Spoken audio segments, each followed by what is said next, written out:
No, definitely not. Different. I mean, especially because they're coming in with all these like heavy budget cuts.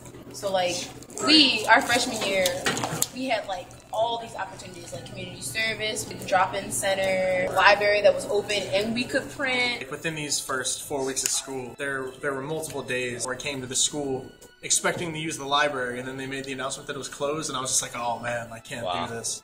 The library's only open certain periods, certain days. You can't print. You can't get to a printer easily. You don't have the drop-in centers. Classes are way more crowded. I think they're going to have to be way more independent than crowded classes. What they were. Only because the resources aren't really available to them. So, like, they're definitely going to have to step their game up. When I started here, there was 8 counselors. And I've eventually seen, over time, seen a cutback. And so we've gone from 8 to 6 to 2. With steady increases in population. The main thing that I'm concerned with is the whole college process as a whole. Now that there's only 2 counselors taking care of 500 plus seniors, that's not only strenuous on the counselors, but it's also really strenuous on the students themselves. They're not going to have access to us, and so unfortunately we're not going to be able to give them the kind of resources and recommendations that they need.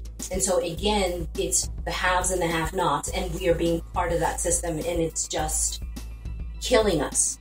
You gotta add stuff being from freshman year to now. You gotta pay for more stuff you do now than freshman year. We're not just dealing with college application stuff. We're dealing with students that may have had a death in their family. Many of our students are impacted by illness in their family, whether it be parent, grandparent, here in the States or abroad. We don't have mental health services in our school. So if someone presents, with suicidal ideation, what do? We were just talking about that. Do we call 911? Do we call the school district? Do we call the parent? Who do we call? We used to have a psychologist who was here twice a week from 8 o'clock until 3, 4 o'clock, and now she's no longer here. And the services that we're getting from the school district is fill out a form so that your student in crisis can see me in 3 weeks. That's unacceptable. Unacceptable. So if a student is cutting, self-mutilation, because our kids, you really are intense, and so a lot of the stress and emotion gets carried into a lot of self-destructive behavior. Depression, eating disorders, self-mutilation, suicidality, drug and alcohol. And so what do you do with that? Wait for 3 weeks? Unacceptable. When we were freshmen, we had all the resources we could possibly need, and things were just flowing. And now that we're seniors, this is a critical year. We need the resources. Like the library, like the counselors, we need those more than ever. Every single day. I went a lot, especially if you have things to, print out, you finish up an assignment, you want to do that before you go home. But go to the library, finish something up quick, print it out, get it to your teacher that day. My English class, we're writing college essays. 3, 4, 5 different drafts of our college essays. Because he was like, the counselors can't do it all, so if you give it to me, since I'm an English teacher, I can always help you grammar check, content check. So that's been a help.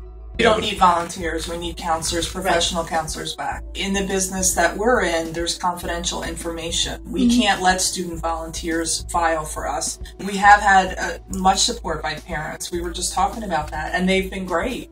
But we can't, the only thing we can let them do is open mail and sit at the phones and man or woman the phone. We're sitting here trying to bang our heads to figure out how we manage 577 seniors. Not to mention the other 9th, 10th, and 11th grade who are struggling as well. And this is about racial and class warfare.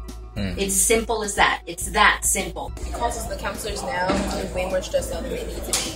And our future depends on them, but they're stressed out because, they have to juggle 300 kids, and it's not fair. It's not fair to both of us. Both of us, we were talking about before you walked in, as we're both taking it home at night. Right. So we're having issues of our own in terms of sleep deprivation, family struggles, just trying to sort of figure out how to manage, not eating, just self-care stuff. And so if we're doing that as the adults who are professionally responsible, I can't imagine how it's falling out onto the students.